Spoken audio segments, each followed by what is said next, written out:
savez que la tendance est aux voitures écologiques, bien sûr, et il y a beaucoup de constructeurs qui s'orientent soit vers la voiture électrique. Du côté de Toyota, on a décidé de miser plutôt sur les piles à combustible, c'est-à-dire sur l'hydrogène, avec la fameuse Mirai. Mais pendant ce temps-là, et je me souviens, il y a 4 ans, j'avais fait l'essai d'une voiture tout à fait amusante, exceptionnelle, qui attirait le regard, bien sûr, et c'était la fameuse iRoad, une petite voiture 2 places, à 3 roues, à propulsion électrique, bien sûr, avec une faible autonomie, mais à vocation urbaine, à vocation citadine. Toyota a eu l'amabilité et surtout la gentillesse de nous inviter du côté de Grenoble pour expérimenter cette voiture-là, non pas dans un centre de recherche et développement, mais dans la vie de tous les jours au centre-ville de Grenoble.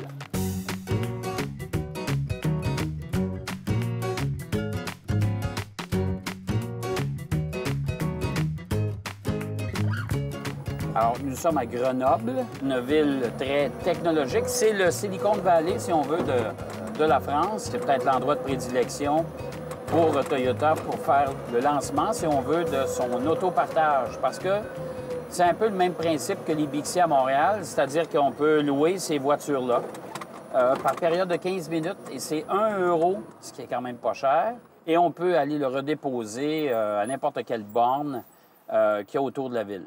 Alors, ça peut remplacer facilement un Bixi, surtout que ça peut nous protéger des intempéries, mais je vous préviens, c'est vraiment construit de façon rudimentaire. Alors, il y a 2 places. On peut asseoir quelqu'un derrière moi.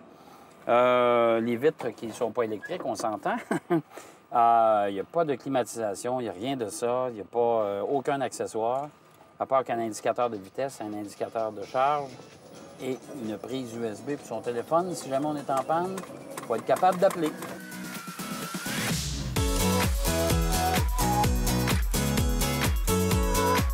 Des fois, il n'y a pas de chauffage. De toute façon, vous vous imaginez, avec climatisation, chauffage.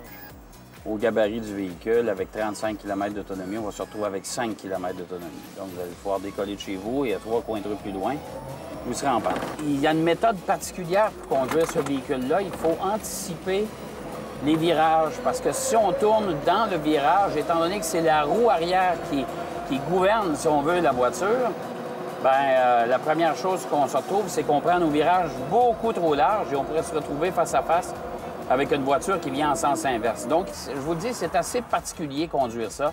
On nous a même donné un petit cours, une brève leçon, comment stationner un iRoad. Et ça, c'est assez particulier aussi.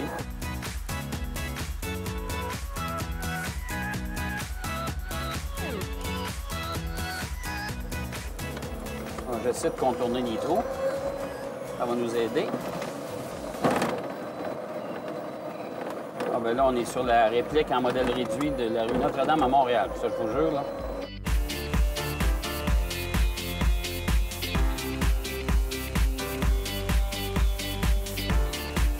Je peux vous dire que les gens sont habitués. Ça fait déjà quelques années que le iRoad ici est alloué. C'est une expérience que Toyota mène actuellement en collaboration avec une société ici de Grenoble. On fait exactement le même exercice aussi du côté du Japon, dans la ville de Toyota. Est-ce que ce serait viable à Montréal?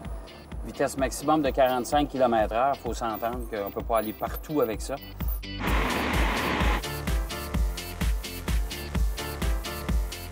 Je soupçonne que quelqu'un, si on avait ça à Montréal, que quelqu'un éventuellement va se retrouver sur le boulevard métropolitain avec son iRoad, et là, ça serait le scandale. Mais d'un autre côté, les écologistes seraient contents parce que c'est une voiture à 0 émission, 0 pollution, entièrement électrique.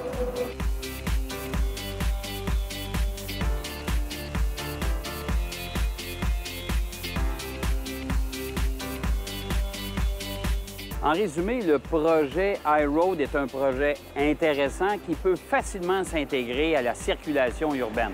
On en a fait l'expérience ici du côté de Grenoble. Il y a 35 véhicules qui sont en circulation dans les rues de Grenoble. Donc, les gens, depuis déjà des mois et des mois et des mois, sont habitués de voir ces véhicules-là.